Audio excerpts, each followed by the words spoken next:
odayaal wax gaar ka soo jeeda magaalada Burco ee xarunta gobolka Togdheer oo maanta shir jaraa'id ku qabtay magaalada Burco ayaa waxa ay kaga hadleen isla markaasna shirkoodan jaraa'id ku aadanaa xaaladda xilligan uu dalku marayo iyagoona odayaashu shacabka Soomaaliland ugu baaqay inay isugu yimaadaan shir degdeg ah isla markaasna laga arisanayo xaaladda dalka waxaana ay sidoo kale ka hadleen arrimaha doorashooyinka Soomaaliland iyagoona xukuumadda ku eedeeyay inaanay xilligan xukuumadda aanay u jeedin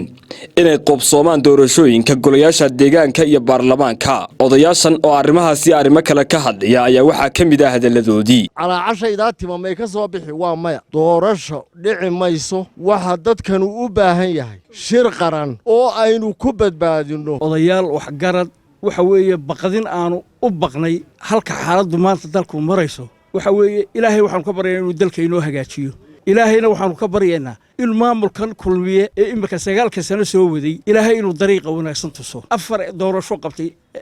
madaxweyne Riyaale maanta ina Muuse bixi waxa laga doonayaa oo umarna sanad iyo bad 9 ka dhig iyo 7 ka dhigaya iyo 9 kale ayaa la isku haystay waxa weeye in magac iyo lagala tago dalka iyo wax qabad marka inta laba xubnoodun aad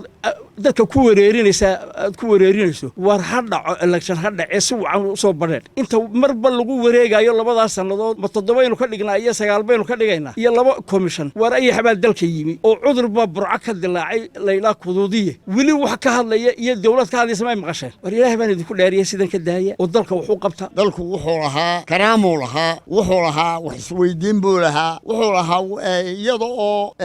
la doorashadu marka ay dhacdo la wado arrimadeeda iyo wixii meeshay ka qaloocan tahay ee horeba laga toosiyo ayay lahayd imankaas waxa ka muuqanaya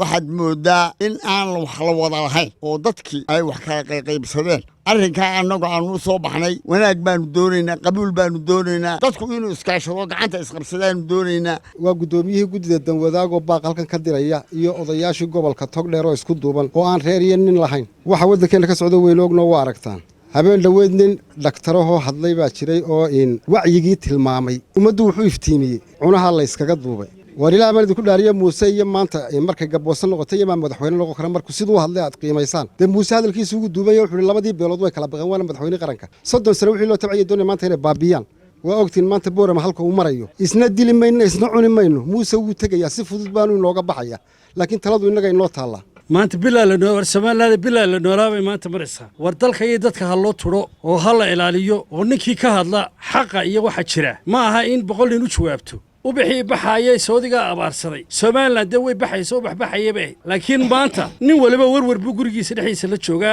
موسى وحلي هاي مدحونا سومالان دربان هاي سومالان وان دونيا وحوقتي سوريا سراق وحكوده وحوقتي على خليفة لكم مريو وحوقتي المشاهد كي باشي أساسياشي سومالان هالكو تشوجو قرديني حريني إنك جبوسي سداو هادلي nimanka waxa ugu jawaabay hadduu madaxweyne caadi jiro ee reeraha aflagaadeeyay saacadaas uu eryi lahaa waxa kalaan sheegaya nimankan commissionka iyo waxaan ku warwareegayo markii hore la tanaasulay bay khalad ku ahayd Soomaaliland yan khiyaal leedin dhigin laba wax baynu iibin jiray oo adduunyada oo dhan dheeray oo Soomaaliya oo dhan dheeray waa nabadda iyo dimuqraadiyadda systemka ninkan intuu baabiinaya waqtigu doonayo ha joogo laakiin institutionada inoo jira haddaanu baabiinin sidiisa waqtigiisa lacagta ha gurto uu iska taga macnamay lahaatee hadduu institutionada inoo jira baabiyo wax haraya ma jiro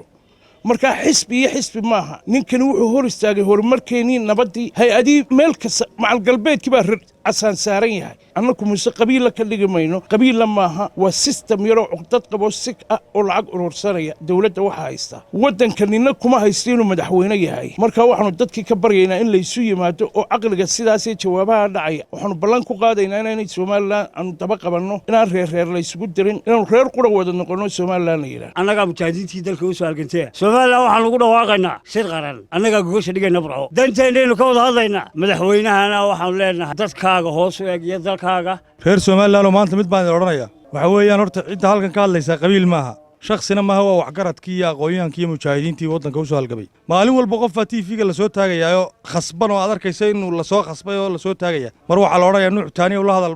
bari mar waxa la oranayaa in Muuse Diiriyo warfaafin baa tel la hadal gaboose war qofku hadduu talada wacan qaadan waayo oo qofka tala wacan soo jeediyana laga caaya ilaacadaha dee waxba ma jiraan annagu waanu sii soconnay maalin hore